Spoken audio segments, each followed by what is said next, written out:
Hi, welcome back to my channel. My name is Carter Walker. I love talking about movies, music, comics, and games.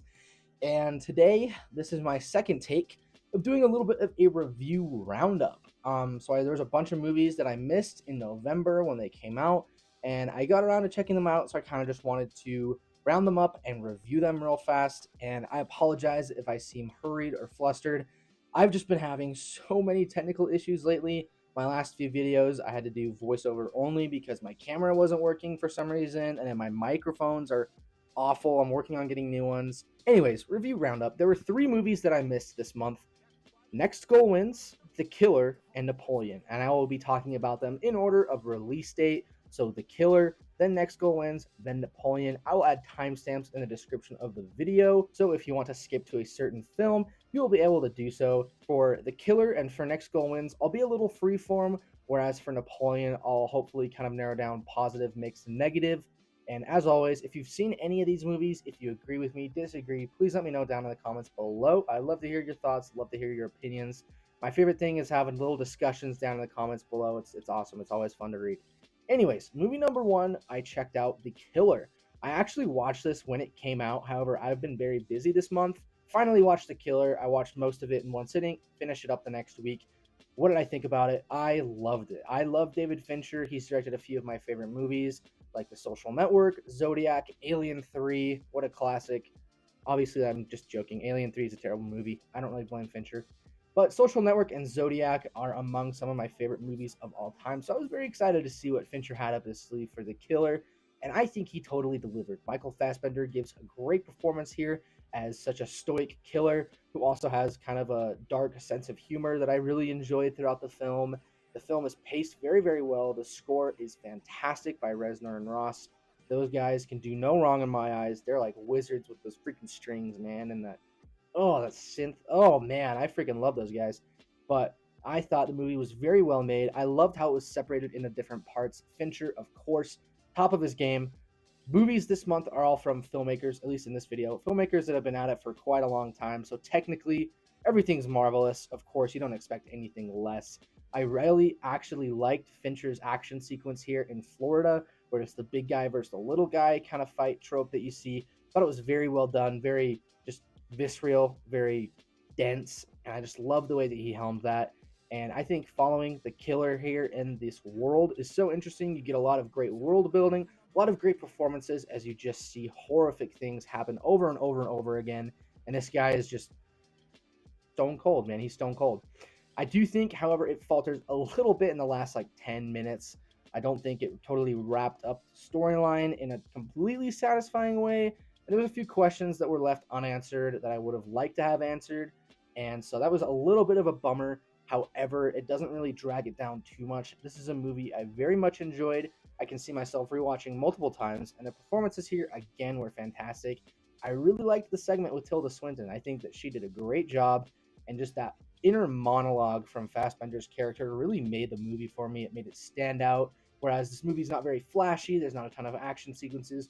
You really just get to sit and marinate with the killer in this film and just see his inner human, who he is, and his thoughts on everything, and his thoughts on his system and his work. And as horrifying as it was, I loved it. I would give this movie a solid 9 out of 10. Again, the last little bit doesn't quite stick the landing. However, there was an epilogue that I thought was just, oh, perfect. Next up, we have Taika Waititi's Next Goal Wins, also starring Michael Fassbender. This is a movie that I was really looking forward to. I'm a fan of Taika Waititi. I'm a big fan of Taika Waititi, actually. I really enjoy Thor Ragnarok. I'll get that one out of the way. Obviously, I'm a huge Marvel guy. Did not like Love and Thunder. Do not look at my Instagram review of that because I was blinded. His movies are always just right in sync with my sense of humor, especially just his so wholesome Polynesian humor where he's just poking fun at everyone, but it's in such a loving way, and it's just so dry and witty that it's just so fun. His movies always know how to get me, particularly Jojo Rabbit. I think that one is probably my favorite one of his. I thought this movie was fantastic. Seeing a lot of hate for it online, probably just because it's from Waititi, and he did Love and Thunder, which was not very popular at all. He also seems to be a little bit of a douchebag in real life, which sucks, but I do think his work is fantastic, and this was no exception here. I loved everything about this movie. The Polynesian culture and just the American Samoan island to live in is just such a fun place to be for this film. Just so wholesome, and everyone is just so kind and so loving. And it's just such a calm area, and it just bring Michael Fassbender in there with his temper and his anger and his hatred for himself to just be overwhelmed by all this love from everyone else, people he doesn't know, people who respect him, who love him, who care for him, who don't even know him. And I thought it was just so great and so fun. Everyone in the theater was having such a great time. There was a ton of people there that really loved the movie alongside myself and my wife. And I was very happy to say I really enjoyed Next Goal Wins. It is right up there with my sense of humor. There was a great emotional punch in the third act that comes out of left field, but makes a lot more sense once you watch the movie, and it isn't as jarring as Jojo Rabbit. I don't think it's as well done or executed as Jojo Rabbit. Now, I understand a lot of issues with Waititi. He does take hard subject matter like transgender people in society and culture or the Holocaust and spins it with a light that most people wouldn't put on it. And I'm trying to take a very careful walk through the fire here. I don't want to step on anyone's toes because I really especially don't want to do that with subject matter like this. But I think that he paints it in a way where you can still enjoy it and have fun, but walk away from the films he creates with a message, knowing something about it, knowing something either that was wrong or that was right, or we should learn from this, we should do better, we should improve. And Next Goal Wins is no exception. This is a great story about teamwork, love, and friendship, overcoming differences, and overcoming that difference in yourself, overcoming the hatred in yourself, and becoming a bigger person, which I thought was very well done here. I loved it. I haven't seen Ted Lasso. I see a lot of people drawing comparisons to that. I haven't seen it, so I could be missing out. I could go watch Ted Lasso and think, wow, that was pretty much just Next Goal Wins, just done in TV format. Overall, I loved Next Goal Wins. Like I said, it was very funny, very heartwarming, very heartfelt, and I just love to see a lot more Polynesian culture represented in film.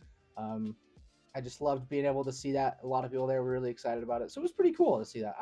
I always love seeing places where you normally wouldn't think of for a film setting, where Americans wouldn't really think about going, just pop up in films and just be so prevalent, so evident, and you get to see such a culture that's so full of rich, it's so wow. You get to see a culture that's so rich in love and in life and in religion. I thought that was great. They play a lot of it for humor, but at the end of the day, Waititi is very wholesome, very genuine with his statements in this movie. I'd give Next Goal Wins a 9 out of 10. I am going to talk about Napoleon now. Napoleon, for me, was one of my most anticipated movies heading into the second half of 2023. I love Ridley Scott. He's directed some incredible movies over the years, some absolute juggernauts, both culturally, critically, and box office wise. He has just directed some giants. Unfortunately, I did not like this movie quite a bit. I was very disappointed leaving the theater, very underwhelmed, kind of confused as to what I just saw, because I'm going to get right into the positives here. Vanessa Kirby, great actress in this film. She far and away gave my favorite performance. Hard to stand toe-to-toe with Joaquin Phoenix, but she does it. She does so well. She even outshines him, in my opinion. The battle sequences, Ridley Scott knows how to helm battle sequences and war. He does such a good job here. There's a particular sequence in the snow that I thought was so well done. There's just blood and snow and horses and cannonballs and blood and snow and people playing the drums just getting obliterated, that I thought was hilarious. It was so darkly funny. Like, he has such a vendetta against these drummers in the war, and I was like, you know what, man, you're right. You're onto something. Let's put band people, let's put band kids back on the front line. Ridley Scott's got a point. With that being said, the majority of the movie felt so off in both tone and content for me. I'm just going to get right into the negatives. For one, the film plays like a highlight reel. Like, you go on huddle.com to check out your D1 highlights you just posted. I'm not speaking from experience. I sucked so much balls at football. I'm terrible at sports. However, this is what I would imagine Napoleon was doing. He made this movie, uploaded it to huddle.com, D1 scholarship, D1 scholarship, D1 scholarship, battle win, battle win, battle win. Forget about the last one. Forget about that one in Russia. We winning, baby. But over and over, you just see these battles play out. You get to see the highlight reel of his life. Wins a battle, gets to have sex with Vanessa Kirby, doesn't have a son, wins a battle, cries, wins a battle, more sex with Vanessa Kirby, touches an 18-year-old, weird stuff happens, wins, just repeat, dude. And it just got very repetitive after a while. It just plays again like a highlight reel. with no real substance or content within the film. Ironic coming from me, yes, I know, but this is a movie that I was really excited for. Ridley Scott knows how to do characters so well. Unfortunately, the writing, the dialogue, and the performance by Joaquin Phoenix in this movie really let me down. For one, Joaquin Phoenix, in my opinion, in my mind, was miscast. For this film, for this interpretation of Napoleon Bonaparte, where he's a bumbling fool with battle sense that seems to just come and go, where he's this slapstick comedy character when he's not on the battlefield, some dude who's just such a fumbling idiot. I was like, maybe this works. You know, Joaquin Phoenix just giving weird lines like, Destiny brought me here. Destiny gave me this lamb chop. And he throws a grape at his wife, or he just throws grapes at little kids. I'm like, dude, who is this guy? Like, are we supposed to be scared of him? Are we supposed to be intimidated? Are we supposed to feel bad for him? Are we supposed to be worried for him? Because I don't feel any emotion towards this guy besides indifference. And this is a movie, a very rare case, very rare exception. The American in me was cheering for the British at the end. I was like, please wipe the French people off the face of the planet. Get Napoleon out of here. He needs to go now. Very rare that I do that. Very rare. But this movie did it, man. The more I think about it, the less I enjoy this film. Unfortunately, I really did not like this movie. It disappointed me. Again, just a highlight reel. It honestly just felt like a highlight reel of Napoleon's life. You don't get to know Napoleon as a character. You don't get to know that much about him. You don't get to know his feelings. It just felt so off. There's so much in this movie that just contrasts with each other. Maybe that's what Scott was going for. For me, it did not work at all. It feels like on one hand, there's so much that he left out. Like you need to have a PhD in history to understand everything that's going on, because it spans like 20 years. It jumps from event to event to event, to Napoleon having different affairs. He's married, he's breaking up, he's the biggest cuckold in France. That had me rolling, dude. That was so funny. I love that. I need that paper framed. Napoleon's the biggest cuckold of all time. But it just felt so strange in both structure and pacing. It had no real structure, no real pacing, just kind of showing everything that happened. I did hear there is a 4-hour cut that's supposed to come out on Apple TV Plus. That's ridiculous, dude. Like, if you're gonna do that, just release it on Apple TV Plus. Don't even make this theatrical cut. I got into a big rant in my first take of this video. Basically, I just have a lot of problems with this movie. I don't think that it is very well structured. I don't think the story works, honestly. I do know that it's nonfiction. I know that it's real life, so obviously you have to work around that. But the way that it's structured, it did not work for me. And unfortunately, I left the theater kind of disappointed. This ended up being a movie that I didn't really enjoy. And I really don't mean to be that harsh, but I just feel like this is something that could have been reworked so much more, both in the script area with Ridley Scott directing Joaquin Phoenix. I don't know if Joaquin is just like, yeah, I'm the man. I don't need a French accent. I'm an Oscar winner. I'm the Joker, baby. It just felt so odd and so off-putting to me, off kilter. The tone was all over the place. The thing that saved it for me was the battle sequences. And of course, Vanessa Kirby. What an angel. She is so good in this film. Vanessa Kirby, the GOAT. But yeah, dude, I didn't like this movie. And if you did like Napoleon, if I'm totally wrong, I could be missing out on a lot of historical context, please let me know down in the comments below. I would love to be proven wrong. However, at this time, I'm going to give Napoleon a 4.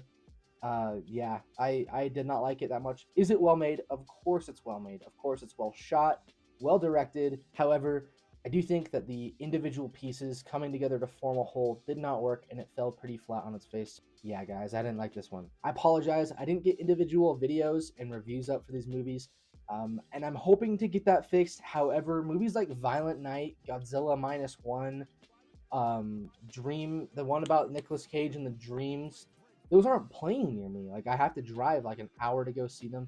If I get time, I would love to do that, especially Silent Night. I might be gunning to see that this weekend.